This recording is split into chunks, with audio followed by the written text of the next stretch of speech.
The NBA has just been a whirlwind of news, from stuff dropping yesterday to even last night, and then falling on over into today with a numerous amount of trades and even some more discussions as I'm recording. So who knows? Halfway through this video, we may be getting a trade added into here that is not right here represented on this thumbnail or, in this first description. But we have seen just a crazy amount of moves going on. I want to break down all of it heading into the deadline. Yesterday, we looked at the big moves that transpired over in those calendar hours, and then today we're going to be looking at the one trade that happened last night that I did not cover, plus a numerous amount of trades that have already transpired in today's kind of day leading up to the trade deadline, which is now less than 24 hours, 23 hours now as I am recording this video. But without further ado, let's dive in and let's explore some trades going on in the NBA and ultimately giving my thoughts on the receiving end and the team that obviously traded the player. So let's start off with the one trade that I did not cover yesterday. Obviously, we did see a lot of moves happen, but this was probably the biggest one and one that had been rumored going on to the night beforehand when we first heard the rumblings of a James Harden potentially asking out and requesting a trade. Then it was that being that case, and now he has been traded from the Los Angeles Clippers after having a surging second half to the season start to the Cleveland Cavaliers for Darius Garland and a second-round pick. The second round pick involved in this deal is the 2026 second round pick from the Cavaliers. And let's talk about this from the Cavs' point of view first. Obviously, bringing in James Harden, I think, is a better player than Darius Garland. And even if the age is a little bit of a concern, I don't think this is such a big deal as many people are making it out to be. Obviously, trading a 36-year-old for a 26-year-old. I do know that James Harden wants a long-term extension, and the Clippers were not willing to give that because they've been reluctant to giving more salary into past the 2027 offseason, as they want to have as much freed up space as possible. So they use the James Harden contract to go out and get a guy in Darius Garland, who would basically be like a free agent signing for them in that case. But for the Cavs, they go out and bring in Harden to convince Donovan Mitchell to want to extend. That has been the main talking point from the Cavs over these last couple of hours or days with, their moving parts of DeAndre Hunter, which we saw a couple of days ago, and now Darius Garland is obviously wanting to free up some money to give them some more space and more freedom to move within the aprons, as they obviously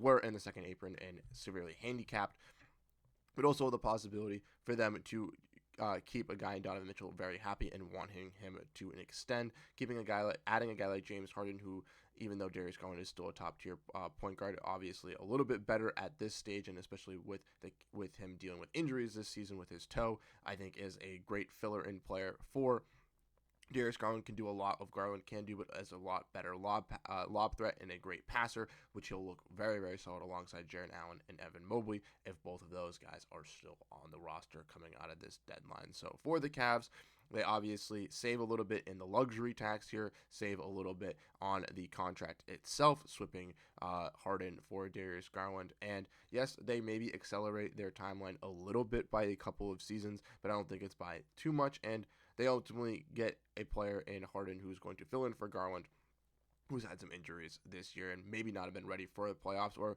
been as ready for the playoffs. And if that's the Cavs situation they're running into, especially in this weak Eastern Conference, it's not a good look. So making sure that you have a dominant chance and a legitimate chance to kind of compete this year is the right thing for the Cavs to do. And we'll see if they make any more moves here gearing up with this deadline. The Clippers bring in Darius Garland, who, like we mentioned, is a lot younger than James Harden and maybe puts them for looking towards the future, which may be a bigger of a question because obviously SGA is out in the West, Wemby's out in the West, Joker's still out in the West. There are still some of these top tier talents and many more developing over these couple of weeks and even years that we're going to be seeing throughout the Western Conference. And Darius Garland has been very solid. He was a number one option for this Cavs team for a little while, kind of getting them out of this rebuild before they got Donovan Mitchell, and now and look to be that lead guard once again in the Clippers with, Zubac, Kawhi Leonard, Derek Jones Jr., and whatever else this Clippers team is going to kind of put around a player in Darius Garland. I do like the little bit of a sell down for the Clippers because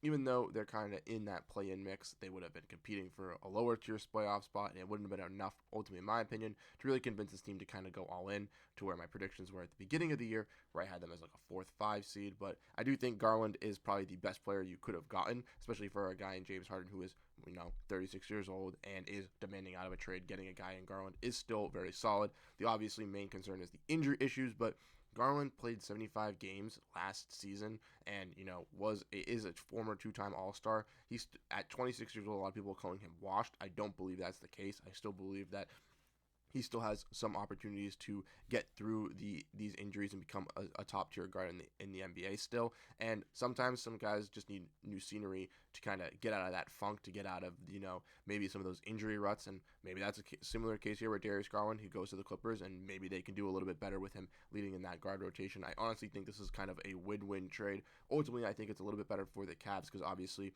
they're still going to be able to compete this season and still go out there in this little bit of a weakened Eastern Conference with with Harden, Mitchell, Mobley, and Allen and Jalen Tyson, who's had a really good year, to maybe compete into that Eastern Conference with some of the other teams like the Pistons, Celtics, and Knicks. And for the Clippers, they take a little bit of a reset by still getting some great value for a guy in James Harden who wanted out and didn't want to be with the team anymore. So now that we broke down the massive trade from yesterday, let's get into the news that came in today. And the first domino to fall today has been the biggest one, and it is the Dallas Mavericks are trading All-Star Anthony Davis, or 10-time All-Star Anthony Davis, Jaden Hardy, and D'Angelo Russell, and Dante Exum, to the Washington Wizards for Chris Middleton, A.J. Johnson, Malachi Branham, Marvin Bagley III, and 2 first-round picks, including 3 second-rounders. Man, this is a massive one. The Mavericks obviously been having these big discussions revolving around Anthony Davis after trading for Luka Doncic, and there's no time machine to really revert to make that trade kind of go away. So you're kind of forced to stuck with the talks of, oh, you got Anthony Davis for only Chris Middleton, AJ Johnson, and some bad first round picks. Wow, you basically traded Luka for nothing. But hindsight is now in the past, and with them landing Cooper Flag, it is clear that this is the direction that the team needs to go into, is building in with the youth movement. So moving on, Anthony Davis, I think, is a smart decision from the Mavericks. He did not want to be there. He did not want to foresee a future there long term. And I do think after the firing of Nico Harrison, it is kind of just great to wipe clean of these fingers and get a new GM after the shadow GM thing is over. Full control of a roster where he's not lingering and dealing with past issues from a team that has had some high hopes that were completely stripped away from them. So in this case, I think it is smart that the Mavericks moved off of Anthony Davis. And in return that they got obviously wasn't very great. They got Chris Middleton, who could be a salary filler contract or is an expiring contract for this team, someone they could either re-sign if they do like with this squad, or could buy out for him and to have more flexibility in the future.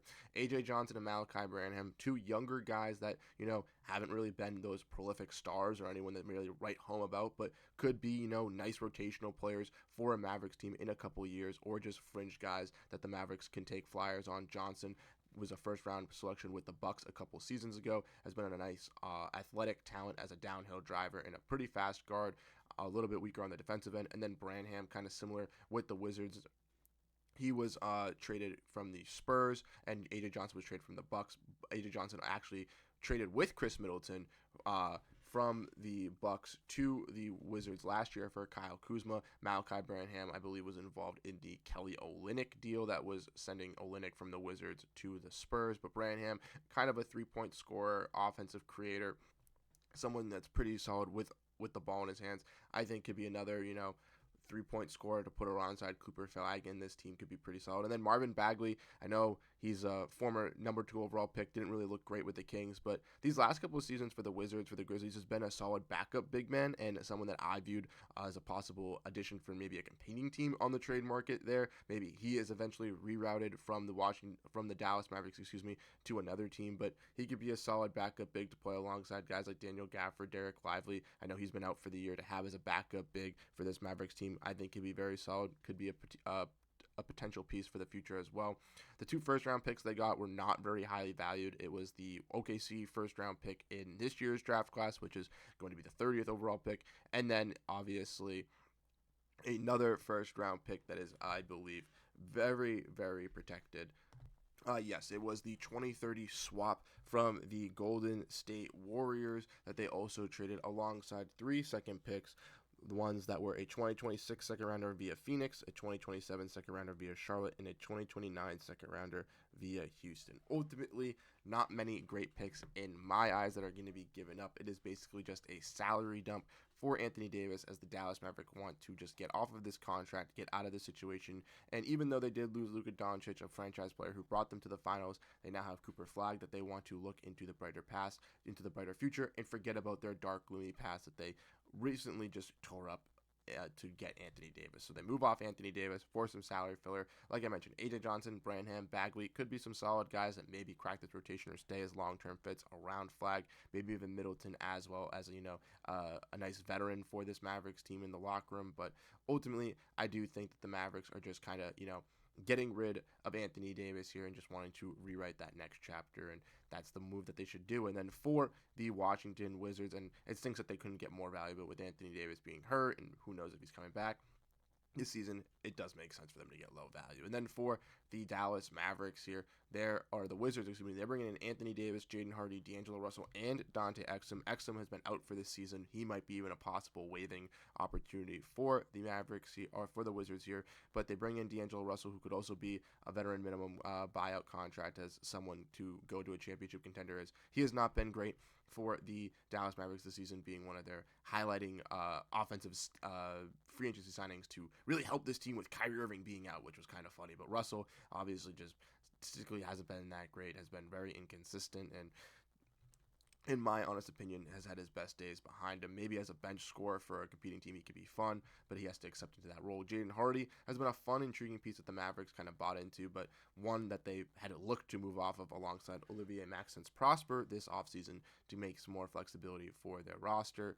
They ultimately moved off Maxence Prosper, now move off of Jaden Hardy, as well as another young piece maybe for the Wizards to buy into. And then comes Anthony Davis. And a lot of people are asking, why did the Wizards do this? Bringing in Anthony Davis, this doesn't make any sense. Why would they trade for Trae Young and Anthony Davis with a young core? Well, ultimately the Wizards have no direction. And ultimately, in my opinion, I do think Trey Johnson's cool. I do think Bub Carrington's cool. I do think Bilal Coulibaly's cool. I do think Keyshawn George is very cool. But none of those guys, in my opinion, are true number one options. There's no one in this Washington Wizards team that I can look at or I can look into their depth and say, yep, that guy is going to change their franchise. That guy is going to come out and be a pillar for this team to not only be a difference maker tomorrow, but for the next 5 to 8 years and lead them to this promised land. I don't see that.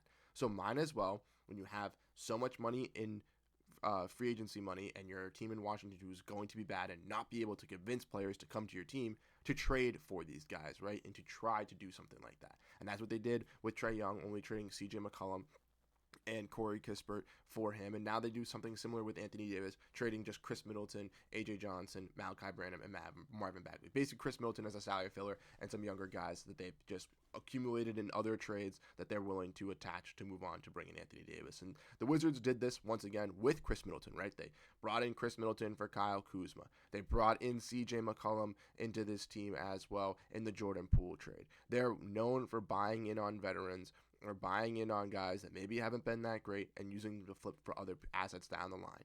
And that's what a team like the Jazz did with Jaren Jackson Jr. And this is what a team like Washington is now doing with Trae Young and Anthony Davis, taking both of these guys and saying, hey, maybe a team like Dallas or maybe a team like Atlanta didn't want to pair up this two together to be a force of reckoning with, because they don't want to pay $100 million to these two guys, knowing that their franchise basically counts on them either succeeding or failing. But a team like Washington says, hey, we have other pieces that are young that can still succeed while still testing out this experiment. And as long as the Washington Wizards, don't pay Anthony Davis a max extension or don't pay Trae Young a max extension to where they, handicap themselves to these expensive contracts, then I think this is a great move for both of these teams. Who's to say that Anthony Davis is going to be a long-term fit for the Washington Wizards? He could come here, play really, really good next season, be a great defensive threat, look great with Trae Young in this offense, and could garner himself to get more assets for the Wizards in a potential flip down the line where he is going to a contender to make a difference if he can stay healthy. I think the same thing could be said for Trae Young as well, and for the Wizards not having to give up,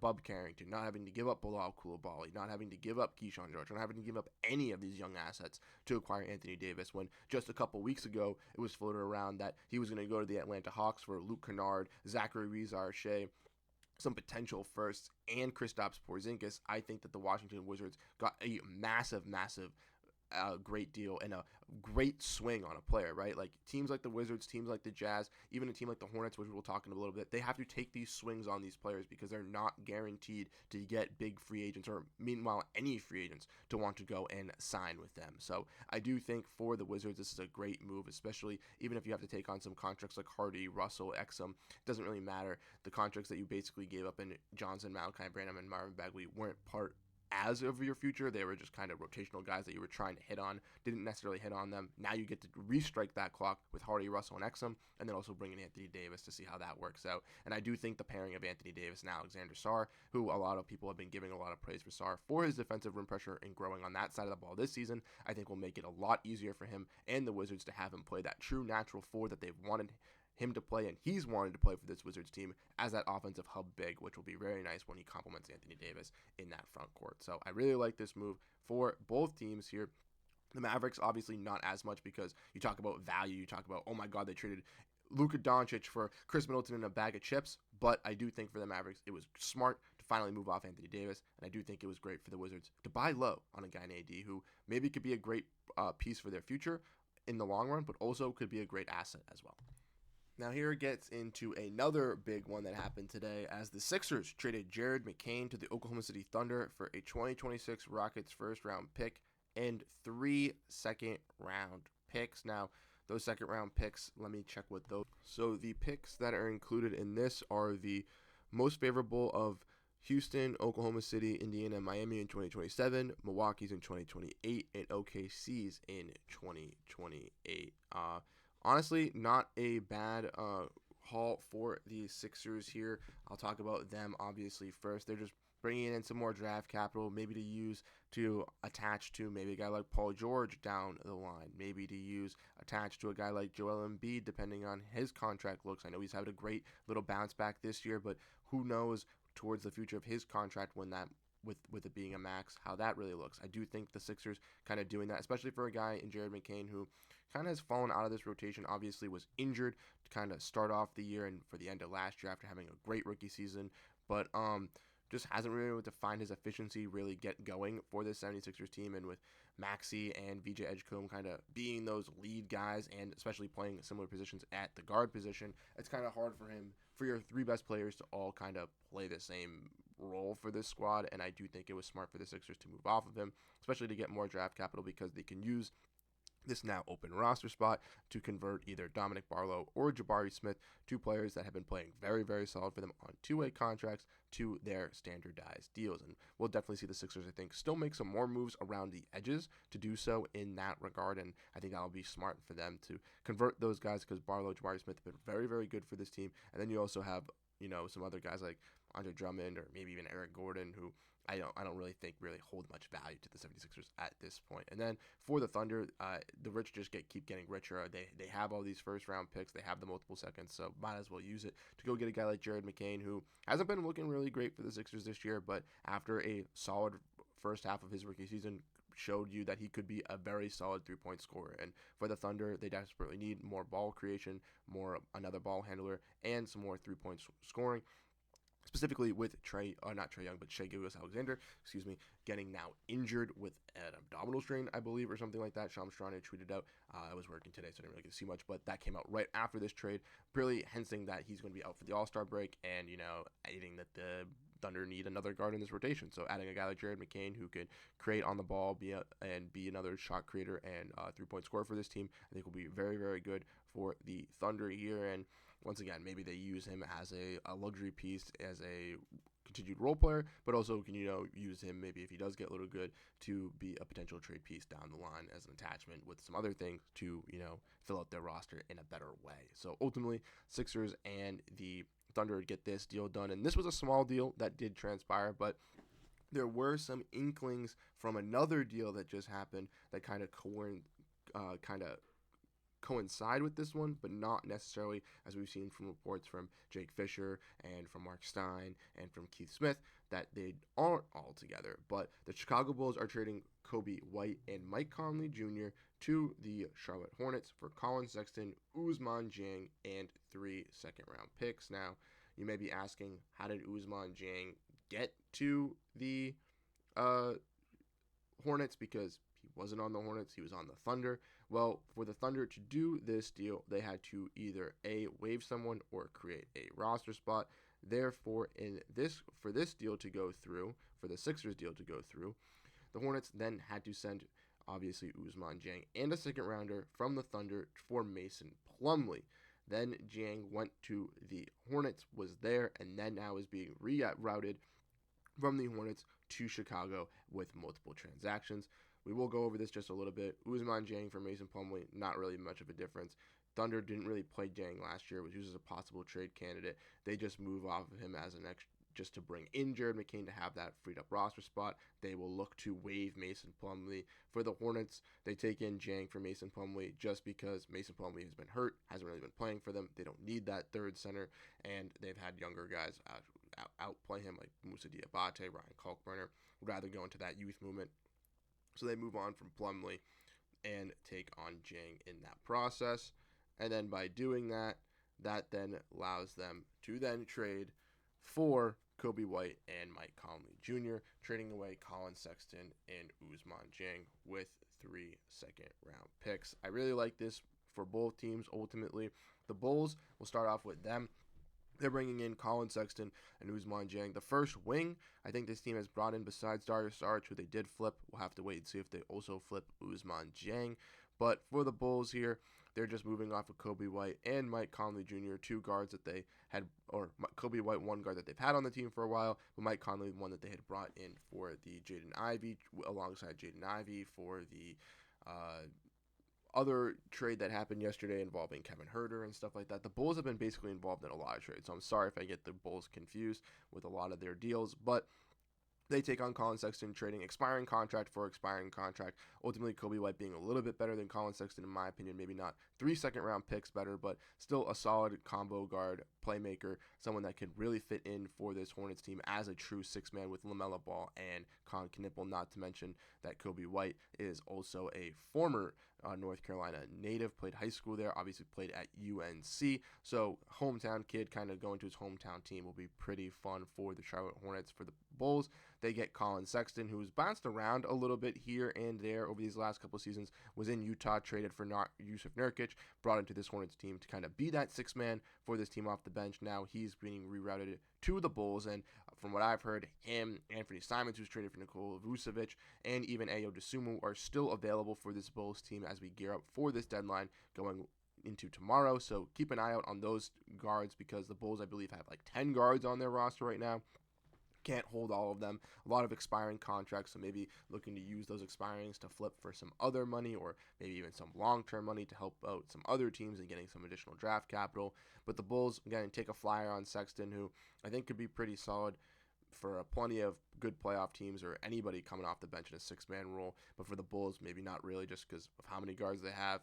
And then Ousmane Dieng, maybe a filler wing, could be used in another trade as well, but hasn't really popped off as many thought, being a former lottery pick. And then for the Hornets, they bring in Kobe White, like I mentioned, solid scorer, going to be very, very good for them as a 6-man type of guy, and someone that I think could help their squad take that next step into the playoffs, because I do think with the Bulls making these moves, it does signal the Bulls looking towards a rebuild, into a strip down, and maybe into a little bit of a tank, falling out of this play-in mix. And with the Hornets only 1.5 games out, I think adding Kobe White will definitely add to that. They also got Mike Conley, who is reported to maybe be waived by this Hornets team before the trade deadline ends, which would allow him to re-sign with the Timberwolves on a cheaper deal, because he was traded from the Timberwolves to the Bulls and then the Bulls to the Hornets. So technically he can't sign with the Bulls, but he could sign with the Timberwolves. It's a little complex, but it is something that could be done and something to keep an eye on. Well, maybe Mike Conley also gets rerouted from the Hornets to another team as well. Maybe he even stays with his Hornets team, being some kind of great locker room guy for this squad and a veteran leader. But he could also go back to the Timberwolves on a cheaper discount and play once again with the same team he was just on a cheaper deal, to make things easier for the Timberwolves to pursue some other guards. But yeah, Kobe White, one of the talked about guards specifically this offseason for his contract extension. Unfortunately for the Bulls, didn't really maximize on peak value with their players in Kobe White, Zach LaVine, DeMar DeRozan, Nikola Vucevic, because they traded them so late. but they still are trying to make moves and try to do stuff. So I have to give credit to the Bulls for actually buying into the tank and doing that. But I think that the Hornets win this one a little bit more, just because I do think Kobe White is going to be so much more of an impactful piece for the Hornets. I think he's going to be actually nice for their squad, and I do think that Colin Sexton is still solid. I just don't know where he's going to ultimately end up, so I don't really know how to grade that for the Bulls, because if they get something worse for him, and I don't really know what that is, and it doesn't really fill a hole on their roster, a wing or a center, then we could run into some problems. Alrighty, and I think last but certainly not to be forgotten, unless something comes through in the next 5 to 10 minutes, we have the final trade that has gone through this afternoon so far, which has the Clippers, Nets, and Raptors with the multi-teal deal sending Chris Paul to the Raptors, an Ochai Agbaji, and a 2030 second-round pick to the Nets. The Clippers got someone's rights from the Nets, I believe, for this deal to be gone through. But basically, in this deal, the Clippers are moving off the Chris Paul contract after benching him, saving some money into the salary and luxury. The Raptors are moving off of Ochai Agbaji, someone they've had rumored in the trade discussions over these last couple weeks, with him not really fitting in for their team as a potential trade candidate for them to duck the salary. So for both the Clippers and for the Raptors, they duck the salary, and in which the Nets take on Ochai Agbaji's contract and are going to be getting a 2032 second with the Raptors including alongside that.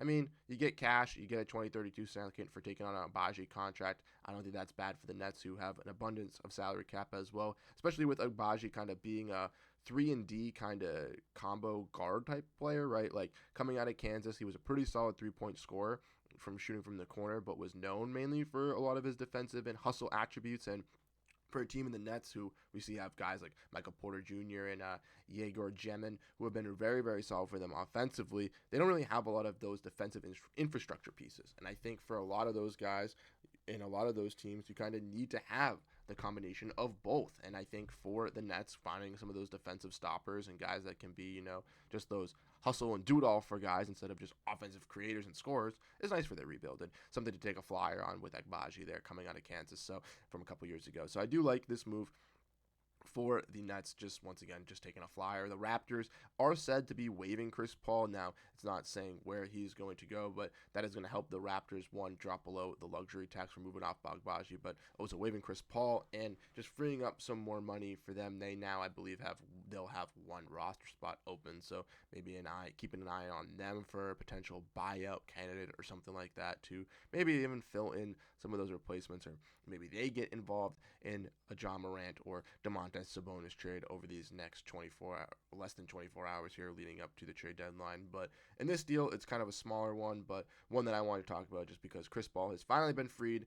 As a CP3 mega fan, I am super ecstatic for this, and I know Shams tweeted out as I'm recording that he might not play basketball ever again, and I just hope that he gets to finish his retirement tour somewhere at least where he can compete and have at least a chance, one last chance in his final year to win a championship. But that's what it's going to be for today here, guys. We broke down 5 or 6 trades, I do believe, that have transpired and gone through. Lots of movement has been going through the NBA, and I don't think it's going to stop. I think tonight we're going to still see some more stuff picking up pace with still the uncertainty of John Morant, like I mentioned, who is still on the Memphis Grizzlies with them trading Jaren Jackson. What are they going to do? We still have the options of guys like Giannis Antetokounmpo as well, who's could be a Minnesota Timberwolf, could be a Miami Heat. We really don't know what other moves will transpire. We'll still have to keep an eye out. I think